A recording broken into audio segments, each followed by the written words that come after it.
Pozdravljeni, sem Darja Ovsenik in vodim drugo oddajo Dialogos, oddajo, ki je posvečena vrednotam prihodnosti.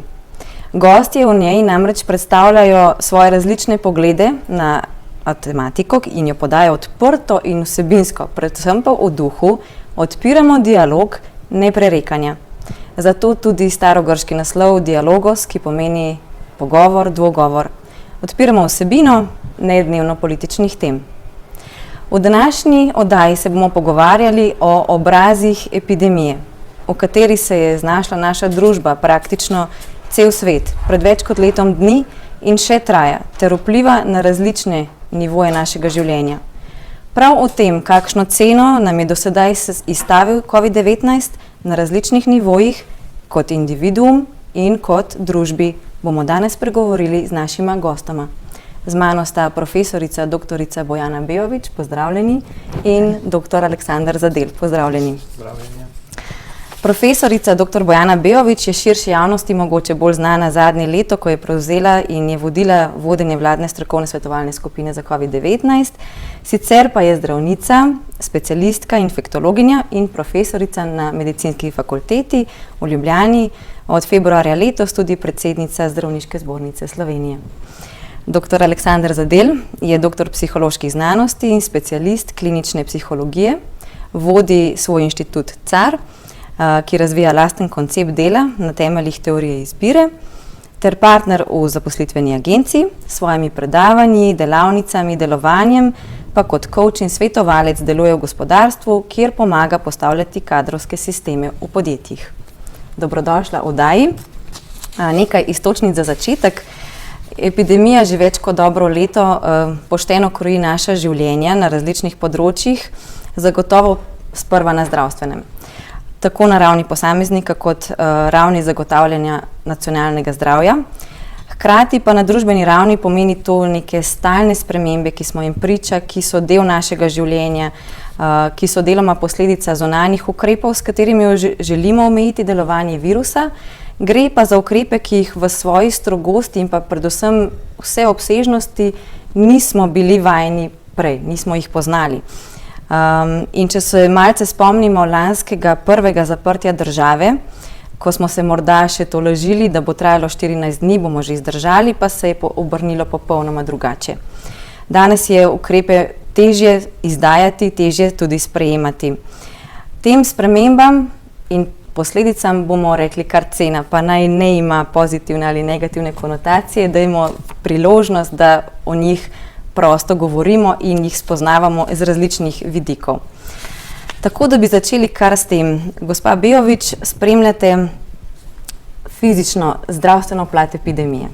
Kakšna so vaša opažanja glede posledic na posameznikih, mogoče tistih, ki so že preboleli COVID, in pa nacionalnega sistema zdravja? Kakšno ceno epidemija izstavlja mogoče drugim področjem, ki so bila zaradi kritičnega ukrepanja zapostavljena? Kar široko vprašanje. V začetku smo se osredotočili bolj na resnost bolezni kot take. Bolezen kar pogosto zahteva sprejem na oddelke za intenzivno terapijo, to se pravi oddelke za bolnike, ki jim odpovedujejo življenjske funkcije. Kasneje, z meseci, ki so tekli, pa je postalo jasno, da je ta bolezen ne samo lahko zelo huda, ampak pri nekaterih bolnikih, ki sicer ne prebolevajo hude akutne faze, tudi dolgotrajna. Pušča kar precejšnje posledice, ki se jih včasih da opredeliti medicinsko, da tako rečem, fizično, fizikalno, s preiskavami. Zraven seveda je pa gotovo pridružen neko stanje, neko psihično stanje ljudi, ki so z boleznijo preživeli eno hudo travmo, pogosto ne samo sami, ampak tudi njihovi družinski člani. To bi lahko na kratko povedala o bolezni sami. Potem imamo pa seveda posledice tudi na druge medicinske specialnosti, da tako rečem, na druge vrste bolnikov. No, zdravstvo je bilo v Sloveniji bistveno bolj ustavljeno v prvem valu kot v drugem. ker smo se bali, da bomo imeli tako imenovano, takrat smo rekli, italijansko situacijo. In smo res vse vire nekako usmerili na prihajajoče bolnike z COVID-19. Kasneje, v jesenskem valu, pa so bili ti načrti in napori usmerjeni drugače, namreč na način, da bi lahko z vsemi možnimi viri še vedno zagotavljali vse tisto, kar je treba narediti, s tem, da bi pa en del seveda zdravstva morali pa nameniti tem bolnikom s COVID-19. Problem bolnikov s COVID-19, recimo v primerjavi s kakšnimi hudimi kroničnimi bolniki, je v tem, da gre za bolnike, ki so akutno bolni, ki takoj potrebujejo pomoč, ki pridejo na vrata bolnišnice in ne morejo dihati. Bolnik z eno hudo rakovo boleznijo vendar lahko še dan, teden počaka.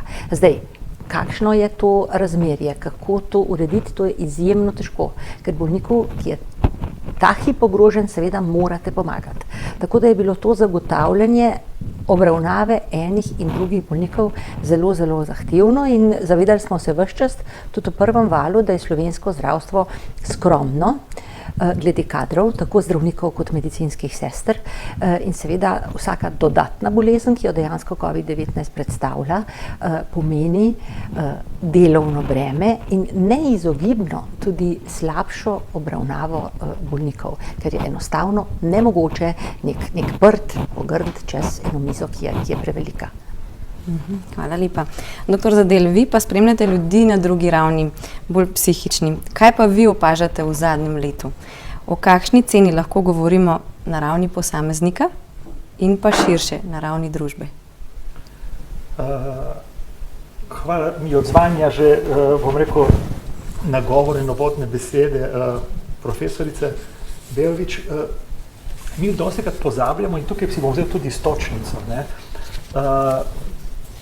zelo precizno, natančno je bilo razloženo, v bistvu, zakaj in v katerem segmentu ločimo bolnika COVID ali pa enega drugega, tudi težkega, kroničnega, kakršnega koli bolnika.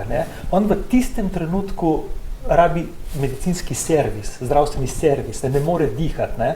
In se mi zdi natanko ta presoja, za katero so sicer zdravniki usposobljeni, da naredijo triažo in presodijo A, B, C, komu bomo najprej pomagali in tako naprej, ampak to se dogaja, na srečo, upam, manjkrat. Ta epidemija je postavila povečevalno steklo na stiske, tako zdravnikov, kot družbe in kot posameznikov.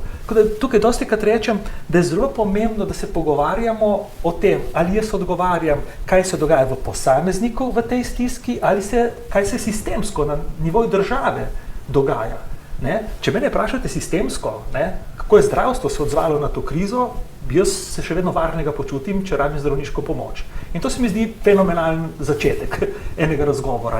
Mi nismo, če bi zelo dramatiziral, mogoče to italijansko različico, mi nismo, ali pa novinarji niso snemali ljudi pred vrati bolnišnic, ki obupano rotijo, naj jih sprejmejo in tako naprej.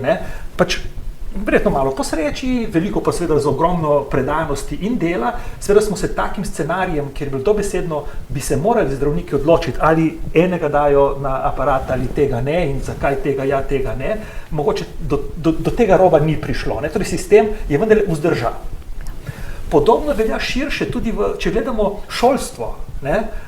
Dostikrat to opozarjam, recimo otroci so šli na digitalno, bom rekel, izobraževanje.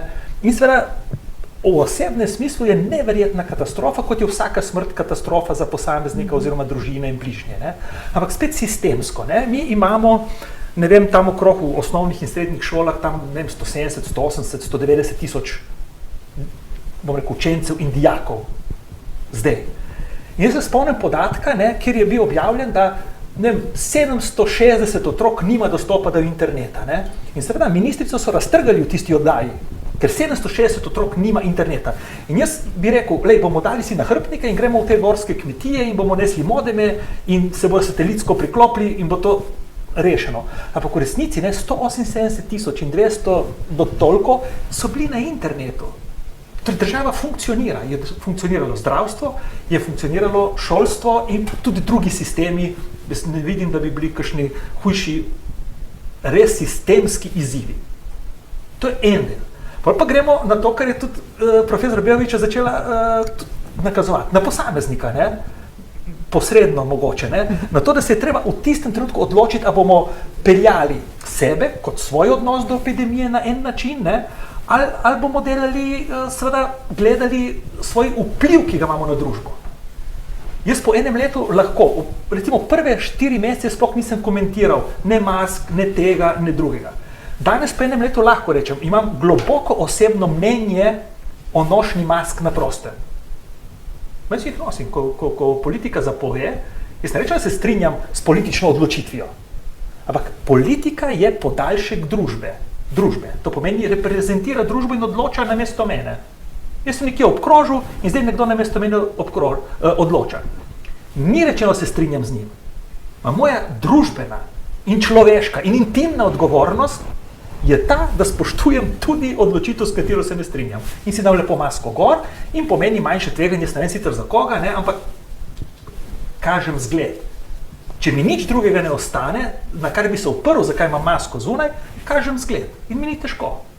Vem pa, da veliko ljudi, in to pač vaše vprašanje, ne, doživlja te preproste, jaz rečem, navodila ali pa ukaze, kako bi jim rekli, totalno traumatično. Ma to ni vprašanje za državo, za sistem, to je vprašanje za vsakega posameznika. Zakaj ga vrže iz tira navodilo, da je treba imeti masko, ko greš na sprehod? Ne? In tukaj se giblje mogoče tudi začetek našega pogovora, ne, med sistemom, kako se je sistem odzval, ne, v kakšni državi živimo, a živimo v državi, v kateri se lahko varno počutimo, zdravstva, šolstva, preko sistemov, infrastrukture, ki nam pomaga kakovostno živeti, ne, v eni zahodni državi 21. stoletja, ne, in po drugi strani, kaj vsak človek sami sebe in sabo v taki stiski, krizi naredi. Navezala se bom na eno od verjetno mnogih raziskav, za naš pogovor pa mogoče ključna iztočnica, ki bo to povezala. Gre za raziskavo mednarodne priznane socialne epidemiologinje dr. Lise Bergman, ki deluje na Harvardu. Je že kar dolgo časa nazaj naredila raziskavo, ki je trajala 9 let, na nekaj manj kot 7 tisoč odraslih Kalifornijcih. Raziskovala je pa njihove življenjske navade, socialne stike, socialne vezi in njihovo zdravje. Rezultati so pokazali, da so bili ljudje, ki jim primanjkuje teh socialnih vezi, socialnih stikov, skoraj 3-krat bolj podvrženi verjetnosti, da bodo umrli zaradi zdravstvenih težav. Kot pa tisti, ki so imeli več teh vezi, ugotovila je, da je povezava med socialnimi vezmi in smrtnostjo neodvisno od tega, kaj so ljudje iz statističnega vzorca menili o svojem fizičnem zdravju, kakšne življenjske navade so imeli, kakšne razvade so imeli. Kaj nam pa to lahko pove o tem, kako obvladovati epidemijo, ki se sicer tiče v prvi vrsti in v tem, kar ste vi prej govorila, zdravja ljudi, ampak z ukrepi je pa gotovo posegla v socialno sfero vsakega Slovenca. Prav gotovo. Še posebej se mi zdi, da je posegla s tem trajanjem. Ko smo socialne stike prekinili za nekaj tednov, je bil to neke vrste počitek, oddih. Da smo recimo imeli čas sami zase in podobno. Seveda s trajanjem te prekinitve stikov se pa dejansko stiki verjetno rahljajo. In je zdaj ta dilema, kjer nastopi pravzaprav psihološka stroka z svojimi analizami in potem tudi nekimi priporočili v bistvu, kako ravnati, kako se ob teh sicer z ukrepi omejenih stikih vendarle povezovati z ljudmi in vzdrževati neke socialne vezi, če je to sploh možno.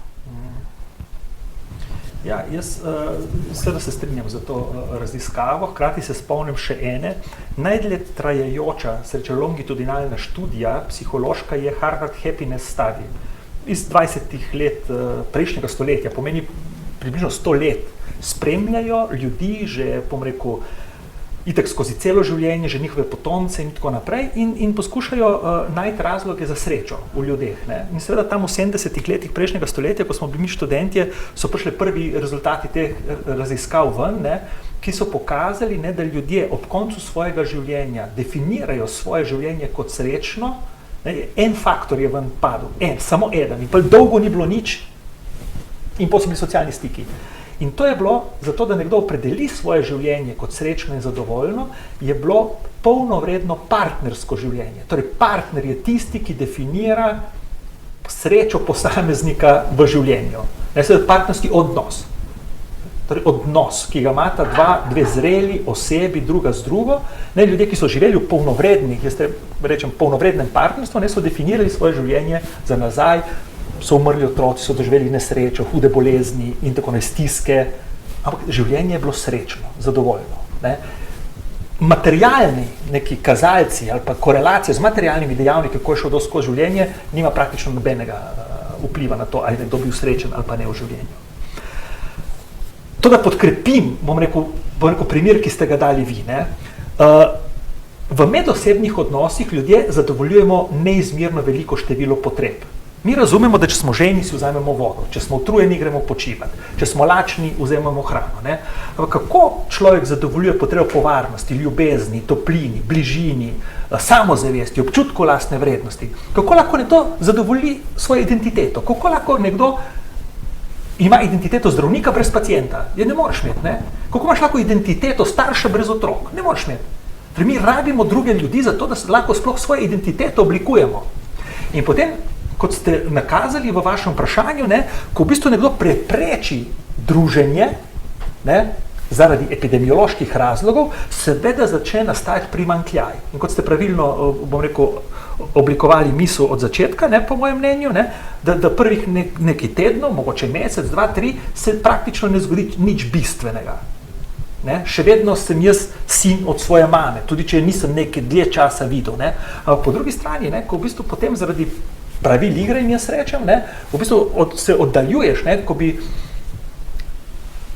svojo ljubezen do bližnjih, v tem primeru do mame, rad pokazal s tem, da jo objamem, v resnici najbolj pokažem svojo ljubezen, da ne grem k njej. To je pa paradoksalno, to je pa popolnoma nasprotno vedenje od tistega, kar je v meni, kar je v mojem srcu, kar je v moji predstavi, da izraziš ljubezen do mame, da ne greš k njej. Mislim, kje je kakšna logika, In to počasi začne najedati človekovo identiteto, kot sem prej rekel, sebe kot, seveda v tem primeru, otroka, še vedno pri teh letih, otroka, potem kot sodelavca, ker ne vidiš teh sodelavcev, klientov, če svoj poklic izpostavim in tako naprej. In to začne seveda načenjati tudi kondicijo človeka, da je veder, marsikomu začne seveda potem manjkati življenjskega elana, energije in tako naprej. S tem, da spet, če pogledam z velike slike, sistemsko, v tej družbi kaj hudega se ni zgodilo s to epidemijo. Ja, ko rad rečem, upam, da ne dramatiziram preveč, mogoče boste vi veliko lažje pa lepše to povedali, tudi prej so ljudje umirali. Ljudje ne umirajo na cesti, ja, jih je več, pogosto umrejo, ampak ta bolezen ni nova bolezen, pred katero bi medicina dvignila roko, jo ne vemo, kaj narediti in potem čakamo, kaj se bo zgodilo. Vejo, kaj narediti, se ve, kako se, virusne bolezni zdravi, simptome vzrokov tukaj čakamo, da vidimo, kaj bo telo naredilo. Ma po drugi strani ni nič novega. Problem je samo ta, ker je zdaj velikansko povečevalno steklo sveti na nas. Če je obrnjeno na dobro v človeku, in to dosti vidim tega, ljudje v tem letu in pol nekateri so zacveteli, zaradi takih in drugačnih razlogov. Torej, funkcionalni ljudje, ki so si dali nov fokus, se niso ukvarjali z državo, z vlado, z Nacionalnim inštitutom za javno zdravje, z tiskovnimi konferencami, kaj je kdo rekel, ampak so rekel, kaj moram jaz jutri reči, ne grem iz regije, kaj bom počel v tej regiji, ne smem iz občine, kaj bom počel v tej občini. Super, Ljudje, ki so pa razglabljali o tem, kaj vse je narobe in zakaj je narobe, ti počasi plačujejo zelo veliko ceno, seveda največjo ceno, pa običajno plačajo že tako deprivilegirane skupine. Ljudje, ki so že prej imeli težave s funkcionalnostjo, funkcionalno živeti v družbi taki, kot je bila, marsikomu se je zdelo, kot da so jim tla spodmaknili izpod nog. Te tragedije so pa če z malo empatijo povem, so nekaj, kar pa je hudo, da živimo v državi, ki nima sistemsko urejene pomoči na ta način, da nima dovolj rezerve, tudi v strokovnem smislu, da bi lahko poservisirali te potrebe, ki so, na človeku prijazen in kakovosten način. Tega pa država žal v teh ekstremih pa ni imela. Kaj vi menite o tem? Ja, prav gotovo se moram strinjati. Zdaj, vprašanje je pravzaprav zlasti za te ljudi, ki so že prej imeli neke težave, so bili na nekem robu iz različnih razlogov, ne samo ekonomskih, ampak pač ljudje različno sprejemamo svoje življenje. Ali obstaja tukaj kakšna časovna komponenta, kakšna ta rezilienca človeka, no, kako ne rečem slovensko, ki traja, odpornost, ki traja, koliko časa to nekdo zmore, kdaj so tisti časi, ko je treba res začeti drugače, kdaj bodo res posledice? Tako, to je zelo individualno. Ko gremo na te, bom rekel, težave ali pa izzive, ki jih ima posamezna družina in tako naprej, hvala za to istočnico, ker lahko še eno stvar dopolnim. So pa nekateri ljudje, ki so pa v običajnih razmerah, se nikakor ne morejo postaviti na noge zase, začeti funkcionalno funkcionirati. Ko postaviš malo bolj strog okvir, bolj strukturiraš, ker ne smemo pozabiti, da v svobodi je treba sprejeti odgovorno samostojne odločitve. Tisti trenutek, ko začne odločitve sprejemati nekdo drug, tudi če se ne strinjaš z njim, ti postavi okvir. In marsikdo od teh ljudi, ki so v svobodnem življenju manj funkcionalni, pa potem zafunkcionira v takih razmerah. Mi poznamo celo, bom rekel, v izrednih razmerah, ko se ljudje, ki so do včeraj niso vedeli, kje se jih glava drži, začnejo ob potresih, povodnih in tako naprej, delovati v tistem obdobju kot dobro izurjeni, jaz rečem, specialci za izredne razmere. Tudi to se lahko zgodi. Redkeje, ma se. Zato pa pravim, v takih primerih je izjemno pomembno, da je sistem zopet utečen, da je dostop do pomoči kakršnekoli psihosocialne, zdravstvene, ne vem, kakšne druge infrastrukture, pa sistemsko urejen tako, da ljudje nimajo težave, da do tja pridejo. To rabi, zato je, kar seveda nihče ne počne, saj ne vidim tega veliko, da se v mirno dobnih razmerah res dobro pripravimo za razmere, ki nas morda čakajo. In tisto, kar sam pogrešam, ker kljub vsemu epidemija zdaj pa plus 2-3 mesece podlage, decembra vsaj zdravstvo je vedelo, kaj se dogaja v svetu kot takem.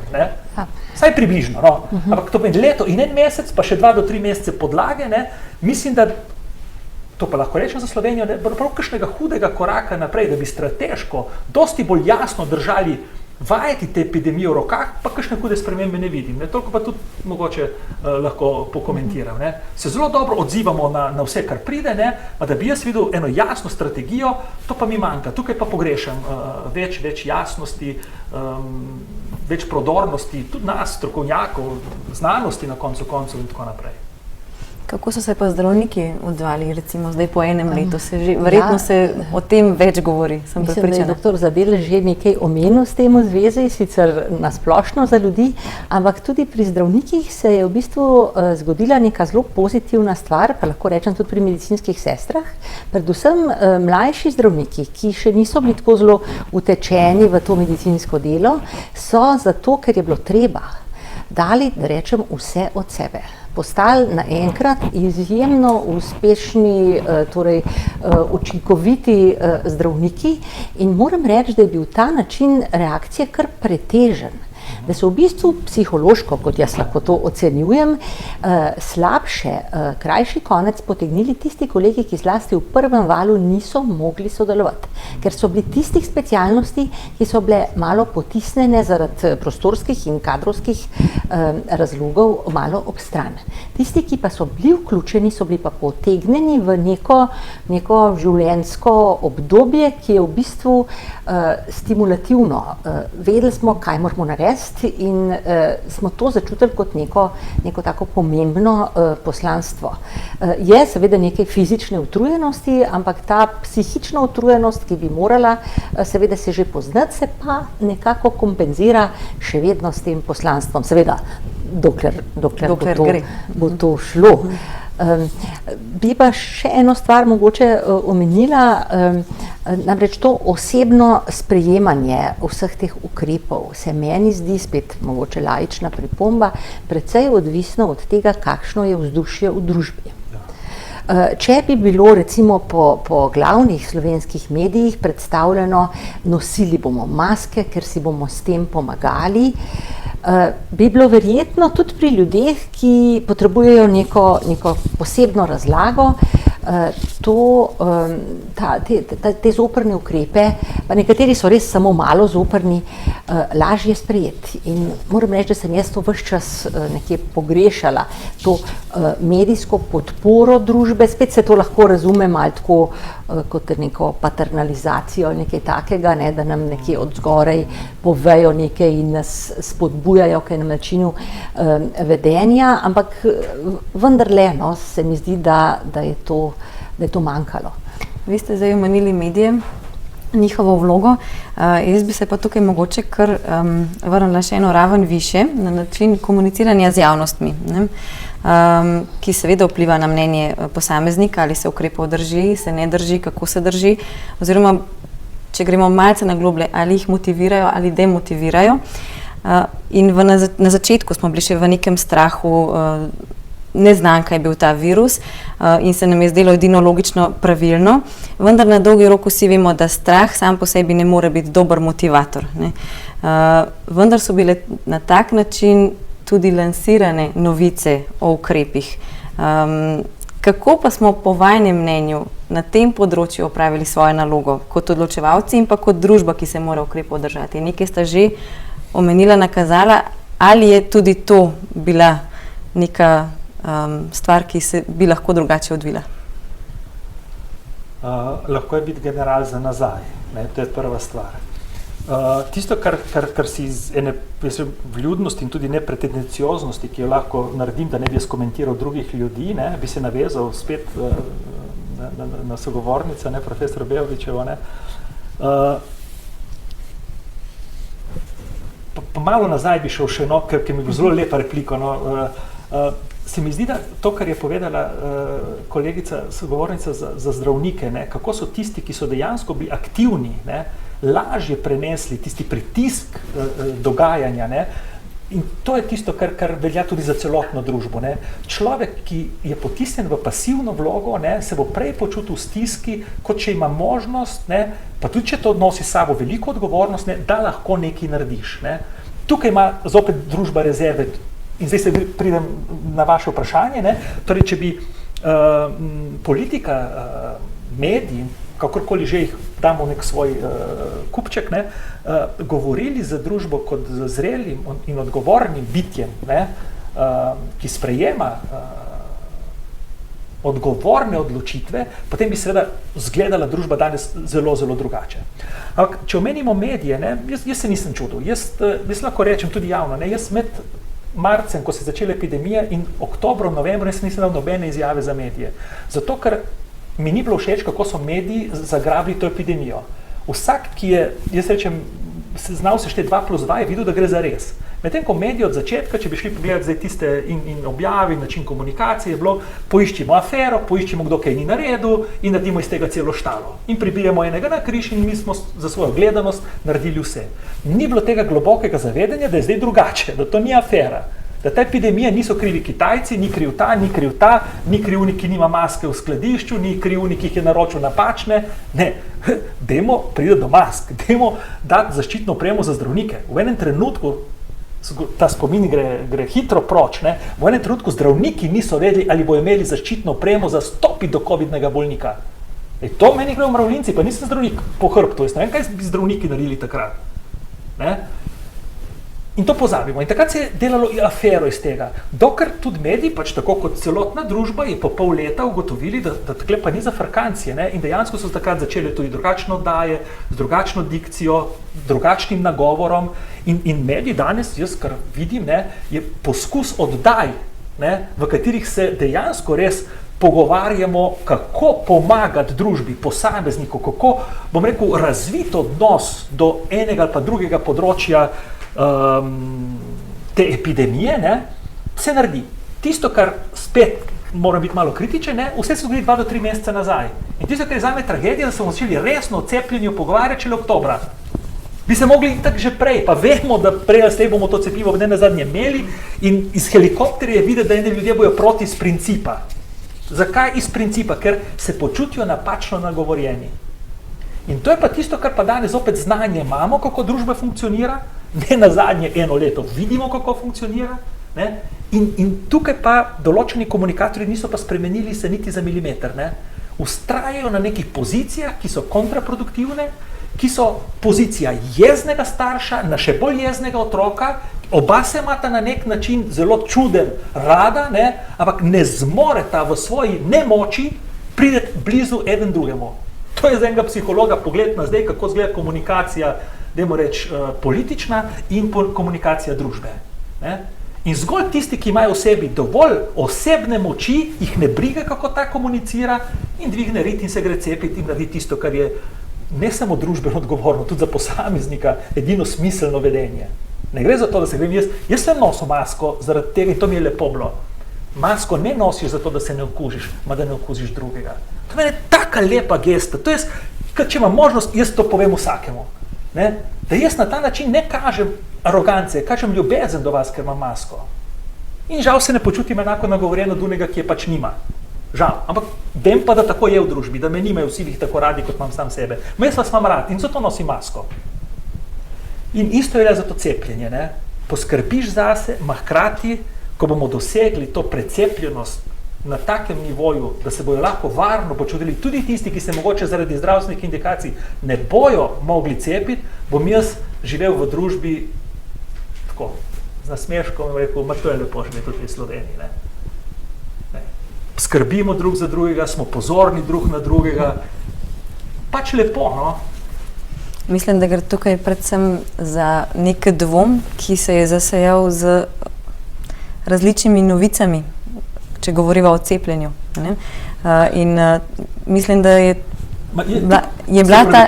Moram izreči to, ne? Tukaj pa tudi bi lahko vsi mi, ki kaj govorimo kdaj po televiziji, lahko rekli, pojesti en hamburger je bolj nevarno, ko se cepiti s tem, je več stranskih učinkov, ima 2 deci ali pa pol litra Coca-Cole, pa en, ne bom rekel kateri, hamburger. Ne? Razumete, en aspirin pojesti je bolj nevarno, ko se cepiti z AstraZeneco. Pa jaz sem spet laik, profesor Bejović je povedala, mogoče 10-krat bolj sočno. No, jaz sem se potrudil, da sem sočno povedal, ona pa prav povedala.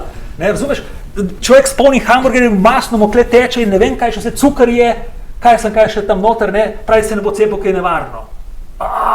Čez cesto je bolj nevarno iti, kot se cepiti za AstraZeneco. No, mislim, tako, evo, to izžara iz srca, evo, tako povem, tako kot upam, da se zagre, no. Ja, gre v veliki meri tudi za sprejemljivost določenega posega, no? Ampak ne bom zdaj recimo govorila o hamburgerjih, ampak če imamo eno terapijo za obstoječo bolezen, potem smo bistveno bolj tolerantni do neželenih učinkov, ker je treba pozdraviti bolezen. Cepimo zdravega človeka. In če želimo doseči neko kolektivno imunost, moramo pocepiti pravzaprav tudi ljudi, ki jih bolezen ogroža manj. In seveda tukaj imamo dejansko primerjavo različnih tveganj, dejansko, pa tudi tisto, in spet boste vi, doktor Zadel, to bolje verjetno znali razložiti, tisto, ki jo percipiramo. Tukaj je precejšnja razlika, zato smo pri cepljenju tradicionalno že z drugih cepiv bistveno bolj previdni. In zaradi te previdnosti seveda tudi ta neka naša poštenost oziroma pač strokovna poštenost kot pri vseh drugih strokah, da se o neželenih učinkih odkrito govori in potem izgledajo seveda te neželeni učinki nekaj pomembnega, pomen cepiva pa nekaj manjšega, ker se nekako v medijih bolj zanimivi so ti neželeni učinki. Spet je stvar verjetno percepcije. Seveda je pa vprašanje, dalo bi se tudi z naše strani postopati drugače in o teh neželenih učinkih molčati. Jih zanemariti, niso pomembni, niso pogosti, samo pojdite se cepiti. Ampak svet je vendarle toliko odprt, ljudje berejo, spremljajo internet, spremljajo tuje medije in je ob vseh teh informacijah nemogoče delati na tak način, kot je bilo mogoče cepljenje proti črnim kozam v 70-ih letih. Tisto cepivo je imelo neželenih učinkov, kakor hočete, vse sorte zapleti so bile bistveno manj preverjena cepiva, kot so danes. Ampak takrat se nihče ni pogovarjal o tem, niti da se ne bi cepil, niti da bi šlo za kakšen neželeni učinek. Tako da je pa seveda najbrž neko razumevanje potem vsakega posameznika, je pa verjetno tako, kot je bilo pred leti, ko vseh teh informacij ni bilo. In zdaj, kje najti tukaj pravo pot med dovolj informacijami, v tem, da se ne zmanjšuje zaupanje zaradi percepcije teh informacij, kot sem jo omenila. Malce bi se še vrnila na tisto prejšnjo temo z drugačnega vidika. Vi ste že omenili to stalno negotovost oziroma nepredvidljivost in če je bil tisti rek, da je edina stalnica v življenju sprememba, mogoče še nek zanimiv stavek, je pa to zdaj res postala naša stalnica. Smo se pravzaprav vsi segmenti družbe srečali s tem. Človek dejansko danes težko ve, kako bo jutri opravljal svojo dejavnost. Prisoten je zagotovo tudi še sam strah pred boleznijo oziroma strah pred tem, da bi okužili nekoga, ki nam je blizu. Postavlja se tudi mogoče ali pa naslavlja nov strah, ko bo enkrat konec, verjetno kmalu neke državne pomoči, se bodo karte na gospodarskem podiju še pošteno premešale. Skratka, nek tak strah prihaja na vseh nivojih. Zagotovo je naša psihična elastičnost na preizkušnji. Koliko pa so take stalne spremembe po vajinem mnenju težava za sodobnega človeka? Je to odzivanje kaj razkrilo o duševnem zdravju slovenskega sodobnika? Ja, zdaj se pa pridružujem jaz mnenju, zelo kompleksno vprašanje. Mislim, da ste vi to že povedali, za eno vaše vprašanje, zelo, zelo kompleksno vprašanje. Če poskušamo iti po vrsti, malo pogledati, kaj se dogaja. Zopet ocenjujem, tako osebno kot psihološko, da kaj posebej novega, da bi se novega v družbi zgodilo, se ni za to epidemijo. Razlika je samo ta, ko sem jaz bolan, ne grem 10 dni od doma, torej grem v karanteno ali kamorkoli že bi rekli, zdaj pa družba bolna. Samo dimenzija se je povečala. To je spet nič novega, samo dimenzija je popolnoma drugačna, kot smo jo navajeni. Druga stvar, ljudje spremljajo, živijo v neprestanih spremembah, predvsem konkurenčnost zahodnega kapitalističnega sveta sili posameznika v neprestano prilagajanje in preseganje nekih mej, radi rečemo in tako naprej, čeprav tudi do tega imam svoje stališče. Ves čas se prilagaja, ves čas poskuša to svojo konkurenčnost, od tega, da zadrži službo tudi v običajnih razmerah, vedno znova se mora dokazovati in tako naprej. Ne vem, zdravniki ves čas se seznanjajo z novimi tehnikami, bolezni mogoče se ne toliko spreminjajo, kako jih zdravimo vedno znova. Oni pač 7, 10, 12, 15 že rečejo, študiramo, zdaj pa itak ves čas, verjetno. Daleč od tega, da imajo luksus, da doštudirajo in grejo delati, pa pozabijo na znanstvene članke in tako naprej. Tega miru ni več. Torej spet ena paralela s tem, da pač samo z, bom rekel, povečevalnim steklom gledamo na običajno družbo, na običajne družbene izzive, ki jih imamo. Tretja stvar, ki se mi zdi pa zelo pomembna, mogoče najbolj od tega, da ne najdemo, zopet sistemsko, rešitve za posamezne družbene ali pa profesionalne skupine, za novo realnost, ki jo pa definitivno zdaj živimo. Torej, mi smo se odločili, da gospodarstvo mora živeti. Gospodarstvo. To pomeni, tovarne so odprte, lahko grejo delati, ampak tam, ko se pa meša zasebni sektor, pa gospodarstvo, ne, to pomeni evo, gostilna, recimo, ne, tam pa nismo naredili sistemske rešitve, ne, zapremo. Ok, ogromno denarja je šlo za to pomoč, ampak ti ljudje, če se spomnite prej odgovora od profesora Bejovića, ne, niso aktivni. Oni ne zdaj iščejo rešitve, so v akciji, kako bi naredili te panele med posameznimi mizami, ne tuhtajo, kako bi zračnike naredili, ki bi pihali zrak tako proč od ljudi, ne, da bi v bistvu par, ko se pogovarja, odneslo ta potencialni virus, ne vem kam, v neke čistilne naprave. Ne, oni sedijo leto, pletejo, kvačkajo in čakajo, a bo še pomoč ali ne bo pomoč. In to je katastrofa. To je katastrofa za psihološko zdravje, recimo te skupine ljudi. Pa je celoten turizem, enako. Oni so v gospodarstvo, ima zopet pride v interakcijo z vsemi ostalimi ljudmi. Ne? In tukaj, evo, spet eno leto in en mesec plus 3 mesece podlage, ne? Jaz ne vidim nobenega sistemskega luči na koncu predora, kako bomo take družbene podsisteme, v katerih dela nekaj 100.000 Slovencev. Nekaj 100.000, to pomeni že 10, 15, 20% narodovega telesa. Ne? In omogočili, da se bojo lahko postavili zase, zaslužili svoj denar, kot se spodobi. Ne? S pomoči, ne? Je lepo čuti, da ti nekdo želi pomagati, ne? Ampak zato, da lahko zopet svojo identiteto oblikujem, ne? Potrebujem svobodo, pravila igre, v katerih jaz lahko zaslužim svoj denar za svoje ljudi in tako naprej. To se mi zdi pomembno. Kaj bi rekli na sistemski ravni, kako skrbimo za preprečevanje ali pa zmanjševanje tega? Torej, že dr. Zadel je omenil en zamik, recimo 3 mesecev. Pri znanosti je v bistvu zelo pogosto tako, da se nekaj ugotovi, potem pa traja nekaj časa, predno se začne to v praksi uporabljati. In različne študije so bile že opravljene, zakaj je temu tako, kaj na to vpliva in podobno, zakaj zdravniki ne sledijo vsi smernicam recimo in podobno.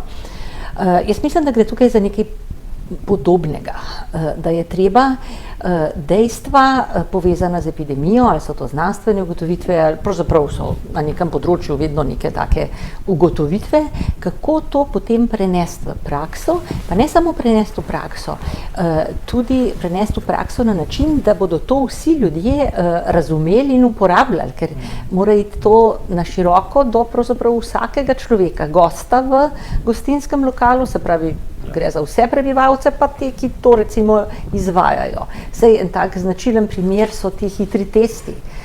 Najprej je bil grozen upor, pa povezovanje z različnimi aferami. Danes smo te hitre teste ponotranjili, delajo se vse povsod, ne vem statistike za celo Slovenijo, ampak v kliničnem centru tisti, ki niso cepljeni, se testirajo brez kakšnih posebnih odporov. To je postalo del življenja.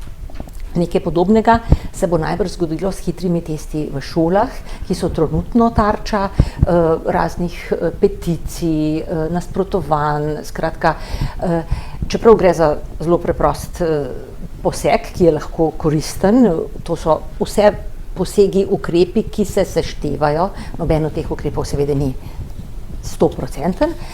In tudi tukaj moramo iti neko pot do implementacije, do razumevanja. In mogoče smo tukaj malo nestrpni, ker bi želeli pač to epidemijo čim prej razrešiti, je pa verjetno to nek običajen proces.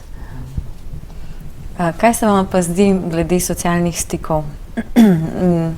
Vsi smo jih omejili, pretrgali se načeloma niso, določene platforme, ki so obstajale že prej, pa jih nismo toliko uporabljali, so zdaj praktično na vsakdanji uporabi, vendarle pa je to ima neke posledice.